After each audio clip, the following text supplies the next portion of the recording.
باب 44 دمبغال 44 كرياد الصالحين هنا يوتا إن توقير العلماء في تدنغل جوميرا بغاند بين والكبار والكبار امو ببه واهل الفضل جوميرا ببورال بين بمعنى بألا نيمني لامو ما بألا نيمني جاول كدوية أهل الفضل بألا نيمني تدنغال تو وتقديمهم أردنغول بيدو على غيرهم إدوكو تنا مأبه ورفعوا بانتغول مجالسهم جندي بيدو دين وإظهار فينينغول مرتبتهم مرتبة مأبه دين ما هي كتب برلي قال ابن سيمين رحمه الله تعالى المؤلف رحمه الله والفي دو دفتر دين بمعنى يحيى بن شرف الدين wo ko yuridu ko fanditi bil ulama e jangobe ben do na jangobe droit ma dum honno innete biologie bi mana na gande franco français e anglais gande ale huda nasara on ko fanda ko gonga ben kadi dey be teddinte kono na be woni ko fanda do wo do ulama ush-sharia bi mana ko jangobe gande sharia alladina ben hum be andanda hore ma ko kambe warasatul nabi woni koroni annabaji Allah sallallahu alaihi wasallam fa innal ulama sabu jangobe warasatul anbiya ko be woni koroni annababe lianna al anbiya sabu annababe lam yurasu be ronaka dirhaman wala dinaran be ronaka dirhamu o dinaru ko jawd ko gandal e dette ko dum be acci ko don ko be rona fa inna nabiyya sallallahu alaihi wasallam non laada Allah tufiya be fatike an bintihi be acci o do jiyo mabbe Fatimatu wa ammahu e bappa mabbe al Abbas walam yarithu shay'an be ronano hay e hunde ko wiyete jawdi aduna li anna al anbiya sabu annababen la yuwarrithuna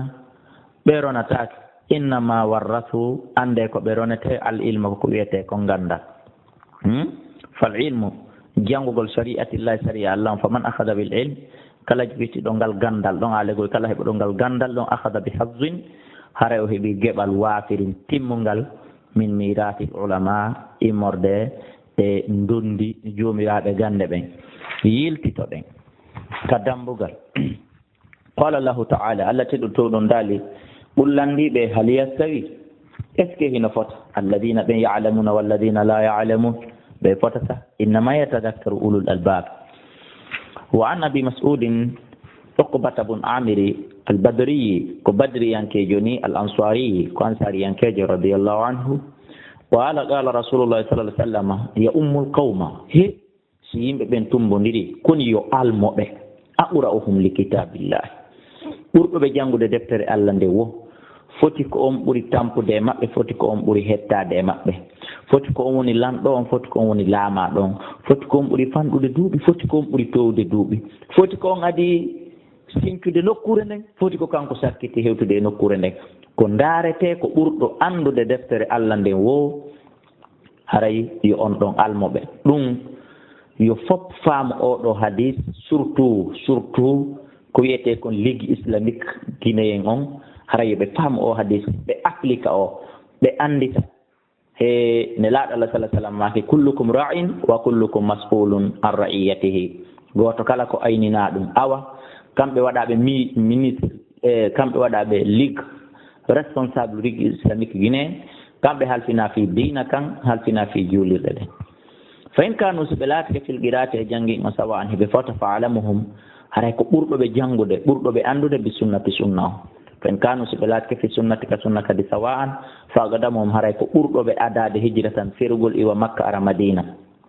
fewndo tawno ɗum hino ndaare joni ɗum ɗon ndaaretake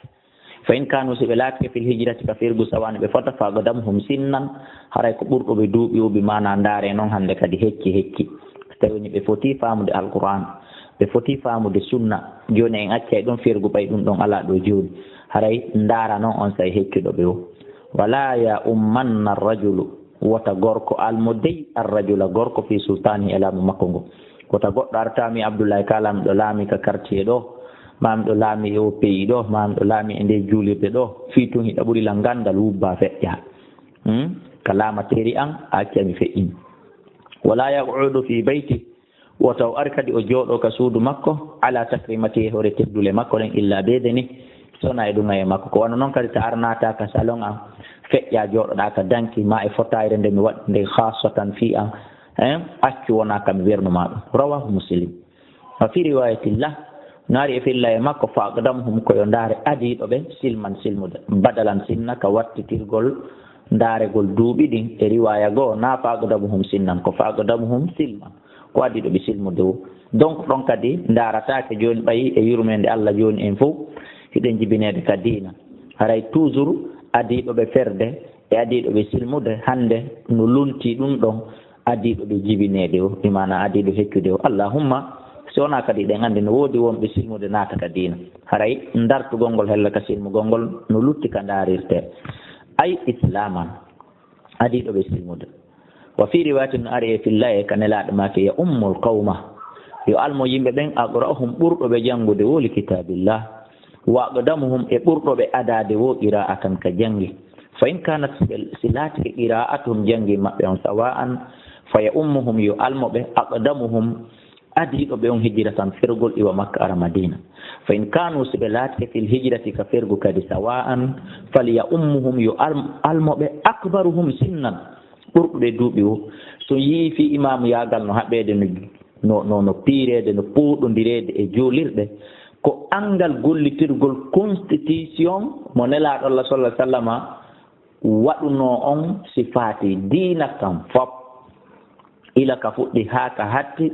alaa ko tata so wona nelaaɗo wallini no sharia fii ɗum ɗon o kala huunde yande en sen ƴetti alqur'ana en sunna en waɗi yeeso yinni hihi ɗum ɗum ɗiɗo ɗiɗi wi'i fii nde huunde ɗo on yiyata eɗen piira aduna en powɗodirta aduna par ce que ɗi innayi en ko ni wonno warrete en jaɓay ɗum kono so tawi woni ko faaleji men ɗin en wallini constitution mo nelaaɗo Allah sallallahu alaihi wasallam wallinani on diina kan en liɓi ɗum ɗon to haray laabudda piiren sokidiren yo Allah subahanahu wa taala on dandu en no wayi wasi leydi wallini constitution mayri ko ensemble mayri on voti kon ko ndi haldi ndi fotti kon yo ndi gollitir no wayi so ndi wallini ɗum ɗon lamɗo arɗo waɗi dictatoriagal mum ngal ministére wo waɗi dictatoriagal mum ngal aray kono waata wal mouradu ko fanda bi sultanihi kalamu makko ay mahillu wilayatihi ko nokkure nde o halfinande awil mawduu ma ɗum nokkure alladina yahtassu bihi hertaninde mo wa takrimatuhu teddule makko ɗen ɓe fati ta'i sabu ko ta on waɗa poccal dow wa kasri ra'ira on wattira poccal ley waya ko ɗum ko woni ɗum ma yanfaridu ɓe o konko o weddori min firashin immorde daɗɗudi wa saririn e danki won hawima wa anhu ƴettama e makko qala wi kana laatike rasulullah ne laaɗo allah sallllahu alayhi wa sallam e yamsahu manakibana himo mawlayno balaji amen ɗen fi solati ka julde mana o jogo balaji amen ɗen o pooɗa o ya o ɓanna o pooɗa o ya o yaltina fi yo fippu waya ɓuuluɓe maka he istawu fotodire wala tahtalifu wotan luutodir fa tahtalifa sakko luutodira qulubukum ɓerɗe mon ɓen nelaaɗo no mahakayno ɗum liyaliyani yo hikkolannu minkum e moɗon yi ulul ahlami wannuha joomiraaɓe gandal ɓen e joomiraaɓe haqqille ɓen ɓurɓe ɓen marde gandal e hakkil yo ɓen ɗon hikkolan summa alladina yalunahum refti hikkitiiɓe ɓen ɗon ɓen kadi hikkooɓe summa alladina yalunahum refti hikkitiiɓe ɓen ɗon ɓen kadi hikkitooɓen ɗon kadi rawahu muslim o yi sharia on fof ne laaɗo Allah no wallini ka wallahi tawi en woni gollitirooɓe ɗum ɗo en haɓata en powɗondirta aduna sabu no nelaaɗo meeɗe on ko aaden ɓennduɗo ko aaden savanjo ko aaden faamuɗo ko gorko bi maana alaa ko yanata tawata way nelaaɗo yejjutuno waɗugol sharia fii ɗum ɗo a yiyata ɗum ɗon ka nder diina koko en jaɓaali memuderoji wa qawlihi e maako nelaaɗo sallallah alih w sallam kaɓe maake ɗon liyalini yo hikkolam huwa bi tahfifi nun sabu ko nun on waɗa kon foygintina o siddaka walaysa qablaha ya'u kadi ala adi makko o riya fillama kadi ɓe tasdidi nun wonde no selli ka nun on kadi siddine liyalinni ma ya'i qablaha wondude kadi hara ya'u no additimo liyaliyanni no wiire no ɓe mana ko fiɗo ko adduɗen ko wannuha ay al uqul ko jomiraɓe haqqille wa ulul ahlam ko wiyete ahlam humul balighun ko ɓe woni timmuɓe yottiɓe ɓen ka gande e ka duuɗi wa qila wiyama ahlul hilmi ko yimɓe joomiraaɓe ɓen ko ɗum woni muñal wal fadli e ɓura. wa an abdillahi jettama abdoullahi bun mas'ud radiallahu anhu qala o maaki qala rasulullahi sa sallam nelaaɗo maaki li yalini yo hikkola min ko mi moɗon ulul ahlam joomiraaɓe gande ɓen wannuha e haqqille ثم الذين يلونهم رفتبن هكي بدون بماكي ثلاثا لا بتت بماكي وإياكم مهدي وهيشات الأسواق كبيرتكم هيشات الأسواق أيو يفيرو مقدل أن يسو رواه مسلم دونك سونكو غول كمارسيجي وهيشات الأسواق تو سونكو غول كمارسي سونكو غول كفاندا كونكو ايونا غول إن هونde كاري on ɗo areka hunde kaari nelaɗo maki ɓe haɗi en ɗum رواه مسلم. وعن أبي يحيى وقيل وأنا أبي محمد سهل بن أبي حشمة بفتح الهاء المهملة سبوات يقول بتش الهاء ترتا دم طبعا كان وسكان السائي كدوني وات يقول كوال أو سون إنلو المثلثة تمتادو الأنصاري كأنصاري يعني كجور رضي الله عنه قال أماكي انطلق عبد الله بن سهل ومحيصة بن مسعود بيدو ديدو يهون إلى خيبر وهي تاي خيبر يومئذ نيان سلحون إنه وضع سلحون وضع كويته كون نيغوسياسيون فتفرقا بسيرتو يتون فأتى محيصة أري إلى عبد الله بن سهل هو تاي كانكو يتشحت في دمه هم ولتو في دي مكو على غي آدم مكو قتيلا ورادو فدفنه وسرمه ثم قدم المدينة رفتي واري مدينة وهو تايكانكو يتشحت في متفا في دمه في إيجا مكو أوليغوي في آدم مكو قتيلا ورادو أوي فدفنه وسرمه ثم قدم المدينة رفتي واري مدينة فانطلق عبد الرحمن بن سهل ودو بيتد عبد الرحمن بن سهل ويهي ومحيصة ومحويصة بيدو ديدو ابن مسعود ko ɓiɓɓe ɗiɗo abdullah ibn mas'ud ni ila nabi ɓe ari ka annaba jalon sallah sallam kamɓe tato ɓa ɓe ari fa dahaba abdourahman bun sahali noon on ɗon adi natangol yatakallamu himo yewtude ne laaɗo tawi noon ko huwayyisatu e muhayyisatu tawi ko ɓeɗo ɗiɗo heccimo fa qala ne laaɗo maki i ko a payi kon hakkude ɓe kabbir mawniɓe a teddinɓe wo huwa ahdasul qawmi tawi noon ko kanko ɓuuri fanɗude duuɓi hakkude ɓeya on say fa zakata o deƴƴi fa takallama ɓeeɗa ɗiɗo yewti fi oɗo aade maɓɓe waraɗo mo ɓe tawi ɓen andi qissa mum on feƴƴino ɓenni wo ko alyahudajo tigi ko alyahudaɓe kaariɓe ko ɓen tigi warimo wona goɗɗo go on say fa qala nelaɗo maki joni noon hiɗon mari seede ɓeni men mara o wi awa joni a tahlifuna on wonday on daroto wondon innon wallahi ko alyahudajo kaarijo waɗi musidɓe mon on watasta heɓɓuna dagi noon qatilakum waraɗo moɗon on bimana dagi noon wonde hi ko ɓeya warimo mi yaha mi nanga ɓe adda diyama mi wara ɓe wa dakara tamam al hadis o janti haka hadis on timmiɗo muttafan alayh wa qawlihi ma ko nelaɗo sallah sallam kabbir manahu firu ɗum yatakallamu al akbar koyo pay kun accu mawɗo on wowla haray naforeji buyi no hadisi on no jeeya e muɗum yo pay kun teddin mawɗo on no jeeya e muɗum kadi sa ari a wowli hunde nde mara seede ko ya addu seede si tawi woni seede ala awa haray ko ya daro huɗoɗa so tawi woni ko a julɗo sa suusi darade huɗoɗa hara joni min ƴettay wondore ma nden min waɗa nden ɗon seede min gollitira ɗum si hawritoyi ko no woniri awa amali min mali si hawritoyi na no woniri minen min mali an a naji haray an a jam fiiki ko fiiɗin piiji dargal waɗira وعن جابر رضي الله عنه أن النبي صلى الله عليه وسلم عندنا لا كان بلاد يجمعوا بهوت لرينا بين الرجلين حق دور بديدو من قتل أحد إمر دي وراب أحد يعني في القبر قبر غوتو نلا نسور دينو ديدو بسور دينو تاتو قبر غوتو كون حق بندن واتين ثم يقول رفت ما كاي أيهما أكثر أخذا للقرآن إنه بيدو ديدو كومبو بري جانغو نلا لاندو صحابة فإذا أشير له سأصفنام إلى أحد ما فاد قد ما بيوند كودو بري جانغود قدمه في الله دين لا دو أردنا أن دونك الله دي يسو واتبور دو جاسو دي غندال أم باو si tawi woni musidɓe julɓe hay yimɓe woni fure ndarete ɓurɗo jangude e maɓɓe on ɗon ardo musidɓe julɓe ene ko enen wuruɓe ɓen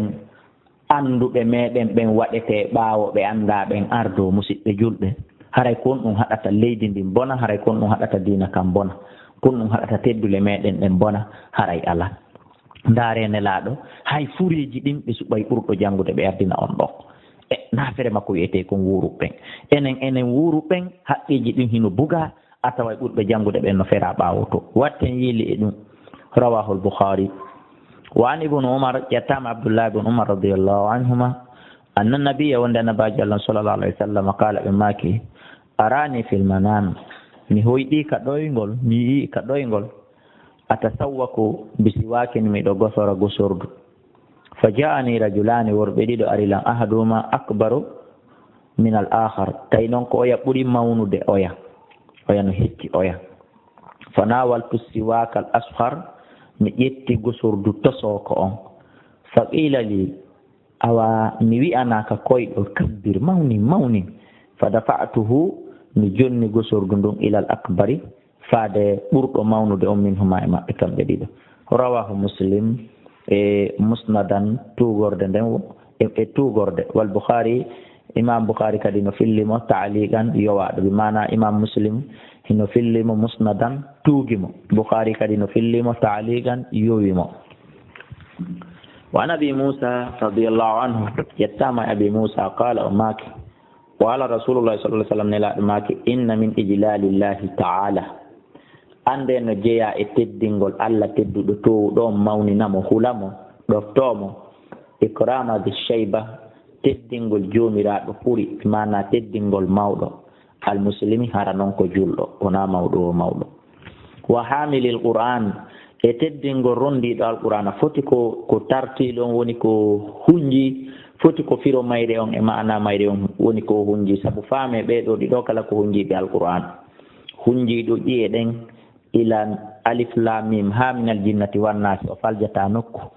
e mo hunjaki ɗum, kono ƴettayde kanko kadi ila alif lam mim o firande ha minal jinnati wan nas ka sharia. Ɓeɗo ɗiɗo kala ko hunjiɓe qur'an ƴettete, ɓeɗo ɗiɗo kala jomiraɓe ganda ɓe no fottani immitagol maɓɓe ka darngal harayɓe fof ko ɓe hafizul qur'an, koyo en faamu ɗum. Sarti ghayril baghali fi, hara wona wonɗo nde bungirde, wal jafi anhu, e wonɗo nde ñaƴirde. Wa ikrami, e teddingol di sultan, jomiraɗo laamu, al muqsiti, hara ko nunɗuɗo. Teddingol ɓeɗo tato, mawɗo julɗo rondiɗo alqur'an, hara wona wonɗo nde bungirde, wona wonɗo nde mantorde, e lamɗo nunɗuɗo. Teddingol ɓe tato ko jeeyaɗum e teddingol Allah. Ko wona noon contraire, haytingol ɓeɗo tato yawoɓe fiitoyɗa ɓuri ɓe jawdi maɗa, ɓuri ɓe duuɓi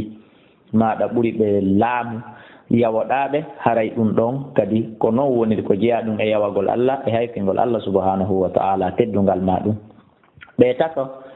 wota teddinirɓe fiiɓa hiɗa yiɗi ɓe, teddinirɓe fiiɓa jaka teddingol ɓe ko teddingol Allah. Reenoɗa e hayfingol ɓe, na fiiɓaɓe wawanama goɗɗum, reenoɗa e hayfingol ɓe fi jaka mo hayfiniɓe, haray o halfini Allah. Hadithun hasanun rawahu Abu Dawud. Wa an Amr ibn Shu'aib an abihi an jaddihi radiyallahu anhum qala qala Rasulullah sallallahu alaihi wasallam, nelaɗo make laysa minna, jeyaka e amen, man lam yarham saghirana, on mawɗo mo yurmetake pay koye amen, koye yurmina, koye ɓannita, koye okkora, koye wallito, koye on o jeyaka e amen. Wa ya'rifa, o anda kadi sharafa kabirana, teddugol mawɓe amen ɓen, teddungal mawɓe diina ɓen, teddungal mawɓe ɓen ka nder islam, mo jaɓali andugol teddungal mawɓe ɓen, o rekoni sana ɓe teddungal maɓɓe ngal, o jonnita ɓe teddungal maɓɓe ngal, oɗo pay kon kadi jeyaka e amen. Hadithun sahihun rawahu Abu Dawud wa Tirmidhi, wa qala Tirmidhi, Imam Tirmidhi maki hadithun, hadise on hasanun, ko labaɗo sahihun selluɗo. Wa fi riwayati Abi Dawuda, no ari riwaya Abi Dawuda kanelaɗo maki haqqa kabirana, imana wa ya'rifu haqqa kabirana, o anda haqqeji mawɓe amen ɓen, sabu jonnutugol haqqeji ɗi. Wa an Maymuna abi Shabibin rahimahullah anna Aisha, wonde no nene Aisha radiyallahu anha, marra biha, feƴƴirno ɓe sa'ilun torotoɗo, fatatuhu, ɓe okkuri mo kisratan ɓornateri, koltateri. wa marra biha feƴƴiɗi ɓe kadi rajulun gorko alayhi thiyabun hino e hoore makko cuñci alego himo ɓurni cuñci kanko wa hay'atun e mbaadi makko boyagal timmungal fa aq'adathu nene Aisha tulni on ɗon joɗɗinimo fa akala awa o ñaami ka nene Aisha ɗon fa qila laha nene Aisha landa fi dhalika e fi ɗum fa qalat nene Aisha maki qala rasulullahi sallallahu alaihi wasallam nelaɗo Allah on sallallahu alaihi wasallam maki anzilu nnasa jippine yimɓe ɓe manazilam e jipporde maɓɓe nde alegoye waɗe goto kala e place mum alegoye waɗe goto kala ka o handi e mum rawahu Abu Dawud lakin skoni qala Maymunu o wiyeteɗo Maymunu o wiyete qala wi'i Maymun lam yudriki Aisha wonde o yidali e nene Aisha ka wi'a ɗo ɗa fa atatuhu nene Aisha okkuri o torotoɗo Kisra tan wona ko bi mana ko foti ko holtateri foti ko ñamete kono dow na hunde marde valeur torotoɗo ari ɓe okkurimo pihum awalegoye hayfo kon seeɗa yawita kon ka guite yimɓe ɓe goɗɗo goo noon hino feƴƴude hino ɓurni woni makko ba tedduɗo hino feƴƴa on ala hay torade nene Aisha noddi on ɗon joɗɗinimo waɗanimo o nafi nene Aisha noon landa fi on ɗum toɗotoɗon ari o jonnama kuntum biredi Kisra tan ko ɗum woni ɗum ma koltateeri hunkum mara valeur oɗa noon marɗo makko ba tedduɗo hay o landaki on ɗo nene Aisha nangimo darnimo joɗɗinimo waɗanimo ko fi on ɗum ɓe waɗani ɗum ko miile kahina tawi wona miile nene Aisha jaabi ne laaɗo Allah sallallahu alaihi wasallam maaki waɗe yimɓe ɓen classé yimɓe ɓen goto kala e place muɗum on mi mana goto kala e ko hande muɗum kon jama on so yaltiti woɓɓe si tawi koyon famondir ko ya wiɓe toole sa wi ali ɓe ɗum aray a bonni a hayfiniɓe woɓɓe kadi no toon ko ya wiɓe he awa jooɗe ɗon sa wiɓe toole on famodirta par ce que ɓe hewtali place toole woɓɓe goo kadi si yaltiti ko ya wiɓe a fempoɗa anda son faami donc ɓen ɗon kadi ko neɓuɗa wiide ɓe jooɗe ma toole on famodirta par ce que ɓe hewtali on martaba ɓe wi'eteɓe toole sa wi ɓe jooɗe ma fempe haray a hoyniɓe ɓe wonata esi on faami li kulli makan maqal goto kala e place muɗum o komo hino sikka goroje sappo yimɓe sappo hino ko kala gorore komojo hino sikka ɗum ɗon no sendi hoore mum ɗo ko e yimɓe sappo 10 000 ɗo no sendi hoore mum kala men 1000 francs ma ɓa ko e yimɓe sappo goroje sappo ɗo no sendi hoore mum kala gorore ɗum ko komo sikki ɗum e nder ɗen goroje sappo yimɓe sappo no woodi dublanteɗo ɗon tati goɗɗo goo heɓa fecco goɗɗo goo inne he aw haray muñitoro no nani ɓen ɗon goto kala haray goto toñaka goto kala ko place muɗum onno mi inni no woodi dublanteɗo ɗon goroje tati no woodi heɓowo gorore wotere no woodi eseteɗo eeso ngon jonne no woodi mo eeso ngon feccante kadi si jonne no woodi inneteɗo he awa an yondinorɗo nani ɗo warre ni nani wolane konngol moƴƴol o yaha ara ɓeɗo fof goto e maɓɓe faɗali goto kala e maɓɓe ko place mum onno kono son sendi ɗen ɗon goroje ma on 10 000 fi ɓay koɓe sappo on waɗi goto kala 1000 francs ma goto kala golore on hoyni woɓɓe on teddini woɓɓe ɓuuri place maɓɓe on ɓe lati famike sendidiren foññe e foññe colli wa qala huwa hadithun sahihun o inni ɗum ɗo ko hadise selluɗo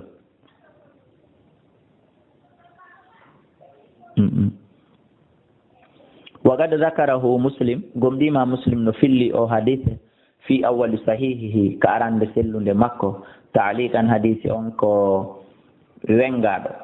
fa qala o maki wa dhukira jamtama an Aisha ko ƴettani en Aisha radiyallahu anha qalat ɓe maki amarana rasulullah sallallahu alaihi wasallam nelaɗo Allah yamirimen an nunzila nasa nde min jippinta yimɓe ɓe manazilahum e place ji maɓɓe ɗin alego nde min classe goto kala e place mum wa dhakarahu al-hakim o janti o hadis Abu Abdullah fi kitabi ka deftere makko ma'rifatu ulumil hadis deftere wi'etende nden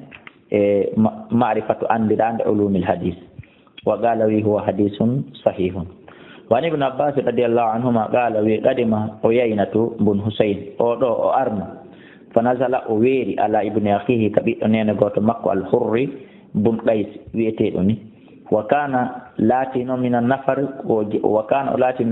jeyaɓe kunu makko baaɓe alladina ɓen yudunihim Umar radiyallahu anhu sayyidina Umar bannayno ka place buji mum ko pros be sayyidina Umar ni wa kana lati al-qurra'u ashaba wa kana latinon al-qurra ko ɓurɓe jogade gande ɓen ashaba majlis Umar woni yimɓe majlisiji sayyidina Umar ɗin woni toloɗa ɓen sayyidina Umar wa mushawaratihi e diseteɓe makko ɓen ko ɓurɓe jogade gande ɓen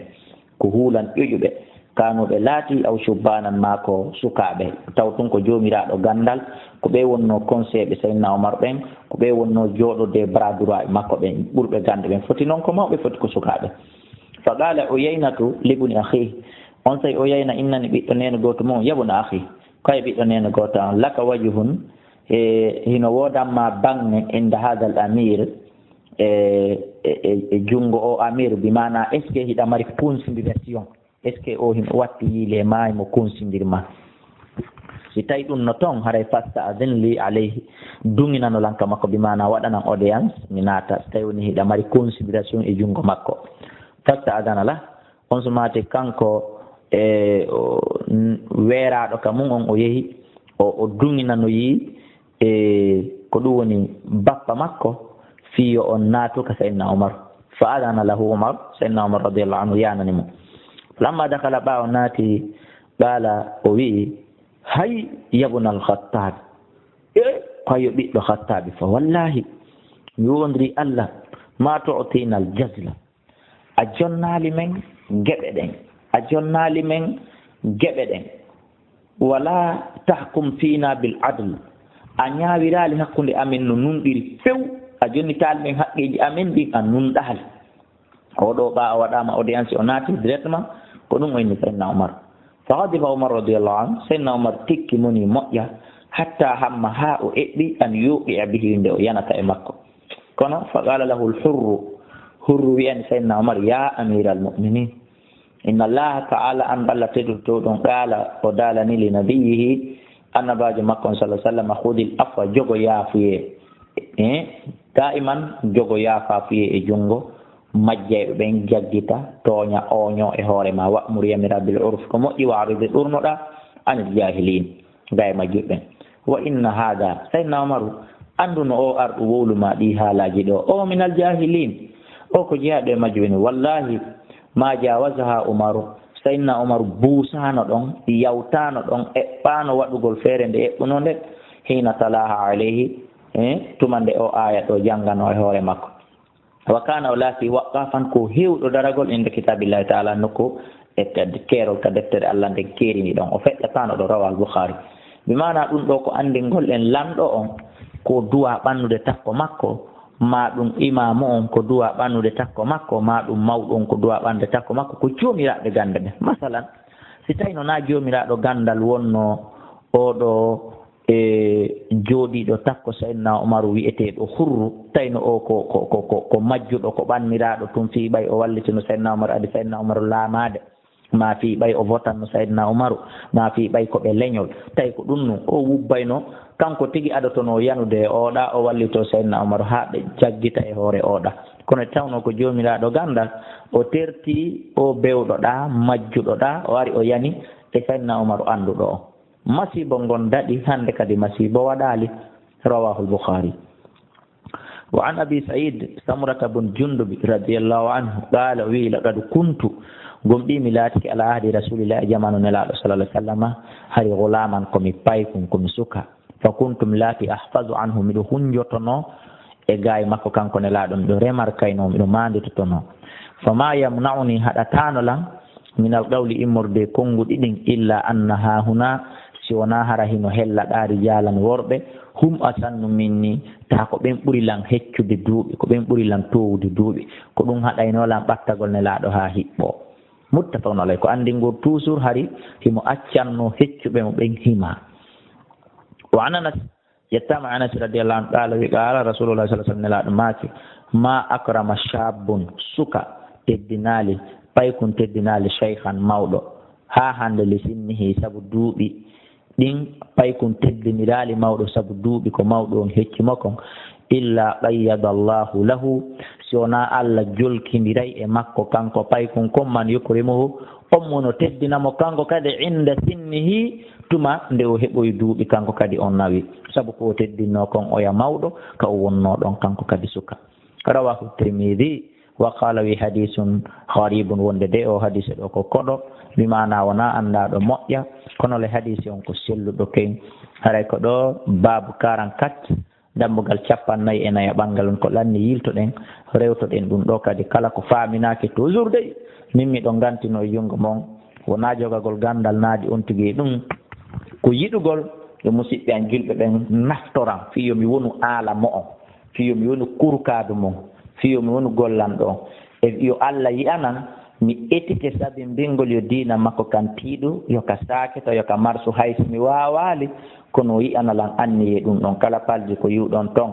haray on noddaylan ka numéro téléphone siko komi waawi faljutude mi faljita miɗo heɓa hannde faljere ka fiinugol ɗo nodditoyollan tawa Allah ittanilan faljere nde mi yilto mi faljita on miɗo faljira ɗo kadi tawana mankude anndugol komi falji kon tawa ko faljere kadi heɓila mi falja e komi anndi kon no wona nodditollan tawa Allah ittanilan faljere nden mi anndita mi arti e hoore laawol ngol e hoore ma'ana majjirnoɗo lan on mafiro ngon mi anndintina on ɗon anndi heewi ko goɗɗo jooɗoto jannugol en o falja ƴiyal ngal ta ko enen faljitatamo anndi o faljiraali ɗon manque de gandal ko faljiri ko sabu faljire ibnu adama nden faljitenmo ɗon e ɗon yon noon min koyon anndu ɗo ko min tuwoni jooɗaade tumbere jemma weddo e waɗugol ɗiɗo tafsirji mi mara faljitowolan koyo on faamu ɗum donc miɗo faljira manque de gandal miɗo faljira sabu weddagol angol manque de faljitowolan koyo noddu ka numéro téléphone ji 657 60 53 09 628 60 53 09 631 60 53 09 même numéro sotelgi kadi email kadi no woodi ka Facebook Elhaji Abdoulaye Kala @yahoo.fr wallahu a'lam wa a'lam.